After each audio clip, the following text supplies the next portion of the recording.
नए संसद में महिला आरक्षण बिल पास होने के बाद महिला आरक्षण बिल पर बीएसपी प्रमुख मायावती का कहना है, इस बिल के मुताबिक आने वाले 15-16 सालों में देश में महिलाओं को आरक्षण नहीं मिलेगा।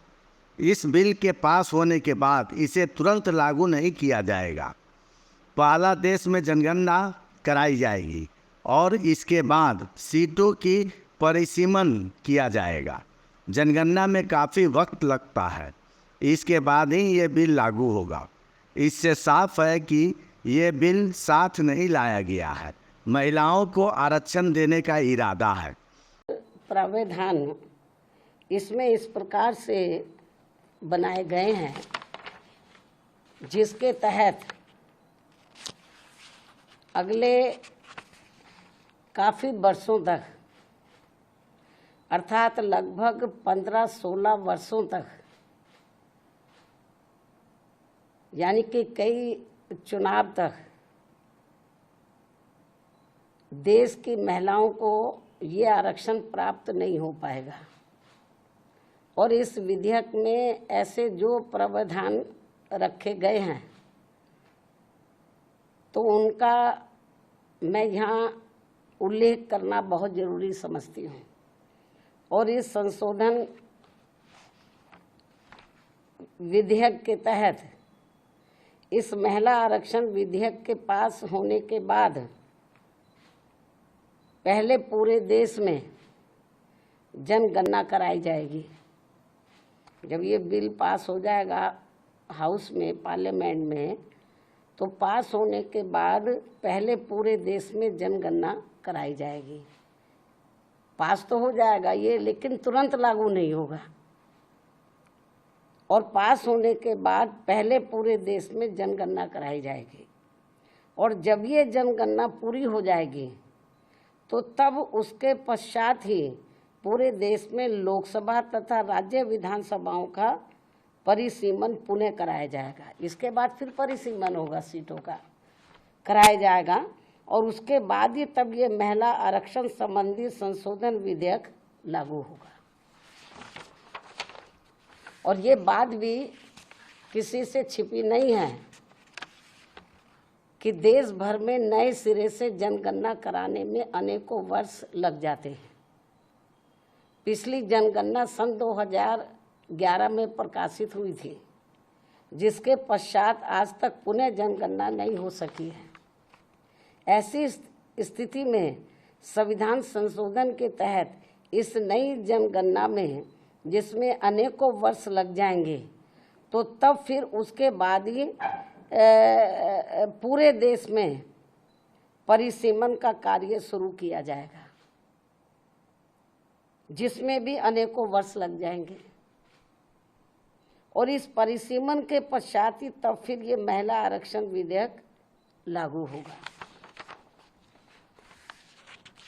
जबकि 128वें संशोधन विधेयक की सीमा ही 15 वर्ष रखी गई है। इस प्रकार से ये स्पष्ट है कि ये संशोधन विधेयक वास्तव में महिलाओं को आरक्षण देने की साफ नीयत से नहीं लाया गया है, बल्कि आने वाली विधानसभाओं तथा लोकसभा के चुनावों में देश की भोली भाली महिलाओं को ये प्रलोभन देकर व उनकी आंखों में धूल झोंककर उनका वोट हासिल करने की नीयत से ही लाया गया है। जैसा कि इसमें कंडीशंस रखी गई हैं, इसको लागू करने से पहले जो शर्तें रखी गई हैं। और यदि ऐसा नहीं है, ये कहते हैं ऐसा नहीं है, और यदि ऐसा नहीं है तो फिर हमारी पार्टी सरकार से ये भी अनुरोध करती है कि सरकार इस विधेयक में से या तो इन दोनों प्रावधानों को निकाले या फिर कुछ ऐसे उपाय तलाशे जिससे इस विधेयक के तहत महिलाओं को जल्दी आरक्षण का लाभ मिल जाए। इसके साथ साथ यहाँ मैं इस बात की भी केंद्र सरकार से पुनः ये अपील करती हूँ कि 33% महिलाओं के आरक्षण के अंतर्गत SC/ST को जो आरक्षण दिया जाए तो उसे वर्तमान में लागू आरक्षण के अतिरिक्त दिया जाए।